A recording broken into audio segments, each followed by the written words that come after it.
WhatsApp guys, welcome back to a channel. और आज के वीडियो में हम बात करने वाले हैं Breaking Bad season 5 episode number 8 के बारे में। इससे पहले हम सभी सीजन एंड एपिसोड को डिटेल में कवर कर चुके हैं। अगर आपने उन्हें अभी तक नहीं देखा है तो डिस्क्रिप्शन में लिंक है, जाकर चेकआउट कर सकते हैं। और साथ ही इनकी प्लेलिस्ट भी बन चुकी है, तो जाइए और एंजॉय करिए। So now without wasting of some time any more, let's start the explanation of episode number 8। Episode की स्टार्टिंग में हम देखते हैं वॉल्ट को, जो कि अपनी जगह पे बैठा होता है। तब यहाँ पे टॉड आता है और वो वॉल्ट से कहता है कि मैंने गाड़ी को क्रश कर दिया है, अब हमें बचे हुए काम को भी पूरा कर लेना चाहिए। यानी कि जैसे कि हमने लास्ट एपिसोड में देखा था कि वॉल्ट ने माइक को मार दिया है, तो उसकी जो कार थी उसे तो टॉड क्रश कर चुका है, लेकिन अब उसकी बॉडी को भी उन्हें गलाना है। वो उसकी बॉडी को गलाने वाले होते हैं। तब यहाँ पे आ जाता है जेसी, एंड उसके यहाँ पे आने की वजह से उन्हें माइक की बॉडी छुपानी पड़ती है। जेसी वॉल्ट से कहता है कि माइक के जो पैसे थे वो अब डीए वालों को मिल चुके हैं, मतलब कि अब उन 9 लोगों को पैसे नहीं मिलने वाले और वो सब कुछ डीए वालों को बता देंगे। वॉल्ट कहता है कि देखो, तुम अब इस बिजनेस में नहीं रहे तो तुम्हारी यहाँ पे कोई भी नीड नहीं है, मैं सब कुछ अकेले संभाल लूंगा। एंड अगर तुम बिजनेस का पार्ट नहीं हो तो तुम्हें इसके बारे में टेंशन लेने की कोई जरूरत नहीं है। इसके बाद हम देखते हैं हैंक को, जो कि बात कर रहा होता है गस के मैनेजर से।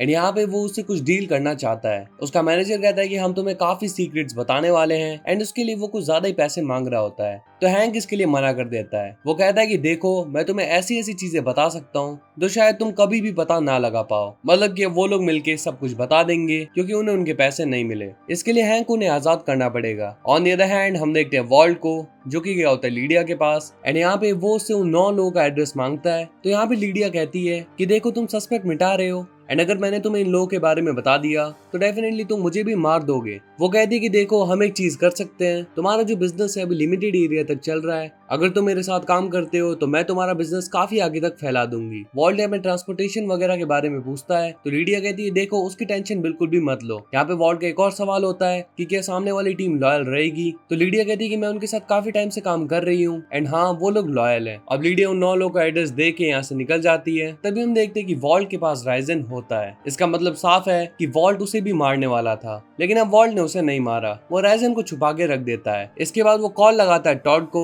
और कहता है कि मुझे अपने उसी अंकल के पास लेके चलो जो कि जेल के अंदर लोगों को मरवा सकते हैं। यानी कि फाइनली टॉड की जरूरत वॉल्ट को पड़ गई। टॉड जाता है उसके अंकल के पास, एंड वो कहता है कि तुम्हें 9 लोगों को एक ही बार में मारना पड़ेगा, यानी कि 9 बंदों को जाना पड़ेगा उन्हीं 9 लोगों के पास, एंड 2 मिनट के अंदर उन्हें सभी को मार देना है। उसका अंकल कहता है कि ये एक तरीके से इम्पॉसिबल है। वॉल्ट कहता है कि छोड़ो, मैं किसी और को ढूंढ लूंगा। वो कहता है नहीं, हम लोग संभाल लेंगे। इसके बारे में देखा जाता है कि कैसे वो 9 लोग 2 मिनट में मारे गए। फिर हैंक को भी ये न्यूज मिल जाती है, एंड डेफिनेटली वो अपसेट होता है। ऑन द अदर हैंड हम देखते हैं वॉल्ट को, जो कि अपनी बच्ची से मिलने के लिए आया होता है। एंड यहाँ पे मैरी वो न्यूज देख लेती है। अब मैरी को पता होता है कि हैंक का दिमाग बहुत ही ज्यादा खराब होगा, तो वो वॉल्ट से कहती है कि आज मैं कुछ अच्छा बना देती हूँ हैंक के लिए। अब वॉल्ट भी यहाँ से निकल रहा होता है, लेकिन तभी यहाँ पे हैंक आ जाता है और वो वॉल्ट को साथ में बैठने के लिए बोलता है। वो लोग साथ में बैठ कर ड्रिंक करने लगते हैं, और यहाँ पे हैंक कहता है कि डीए ज्वाइन करने से पहले मैं डेली वेजेस पे काम करा करता था, जो कि था ट्रीज को मार करने का। उस काम में मुझे ज्यादा मजा आया करता था, लेकिन डीए के काम में मुझे कोई मजा नहीं आ रहा। मेरे ख्याल से वो काम मुझे अच्छी तरीके से एंजॉय कर लेना चाहिए था। अब हैंक को बहुत ही ज्यादा बुरा लग रहा है, क्योंकि उसके जितने भी सस्पेक्ट थे सबके सब मिट गए। अब उसके पास कोई प्रूफ नहीं है। इसके बारे में दिखाया जाता है वॉल्ट को,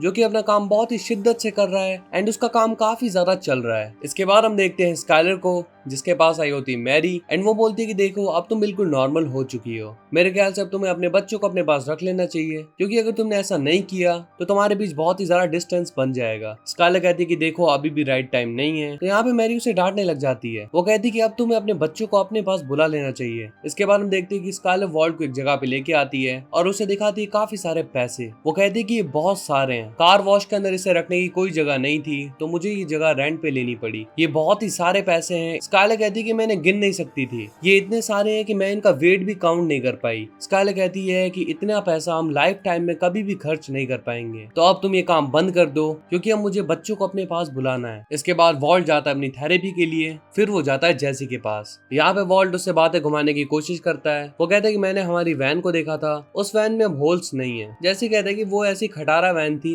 जिसमें हमेशा मुझे डर लगता था कि पुलिस कहीं मुझे रोक ना ले वगैरह वगैरह। कभी भी वो बंद पड़ जाती थी, बार बार उसे चालू करो, झंझट बहुत थी उस वैन में। मतलब यहाँ पे इन दोनों के बीच एक ऑकवर्ड सी कॉन्वर्जेशन हो रही है। अब वॉल्ट यहाँ से जा रहा होता है और वो कहता है कि मैंने तुम्हारे लिए बाहर कुछ रखा है। वॉल्ट तो यहाँ से निकल जाता है एंड उसने रखा होता है एक बैग। जैसी जब उस बैग को देखता है तो यहाँ पे जेसी के पैसे होते हैं। जैसे उन पैसों को अपने पास रख लेता है एंड वो भी थोड़ा सा इमोशनल हो जाता है। इसके बाद वॉल्ट जाता है स्काइलर के पास एंड वो उसे बताता है कि देखो अब मैंने ये सारा काम छोड़ दिया है, अब फाइनली हम बच्चों को बुला सकते हैं एंड अब मैं फैमिली के साथ एंजॉय करना चाहता हूँ। इसके बाद हैंक और मैरी बच्चों को लेकर यहाँ पे आए होते हैं एंड हैंक को जाना होता है वॉशरूम। गाइस सच में अगर हैंक वॉशरूम ना गया होता तो शायद वॉल्ट की जिंदगी बहुत ही अच्छी चल रही होती। हैंक वॉशरूम जाता है और यहाँ पे रखी होती है एक बुक। वो उस बुक को देख लेता है एंड बुक के स्टार्टिंग में एक साइन होता है WW और नीचे होता है GB यानी कि गेल, और WW का मतलब है वॉल्टर वाइट। और ये चीज हैंक फिगर आउट कर लेता है। फाइनली उसे पता चल जाता है कि हाइजनबर्ग कौन है, जिसको इतने टाइम से ढूंढ रहा था। वो और कोई नहीं बल्कि वॉल्टर वाइट है।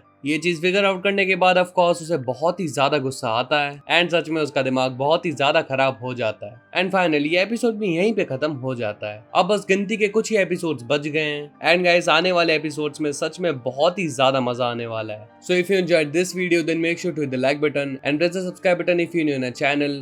Share it as much as you can, and if you have any query just comment down and let us know. So we'll see you in the next one. Till then, peace up.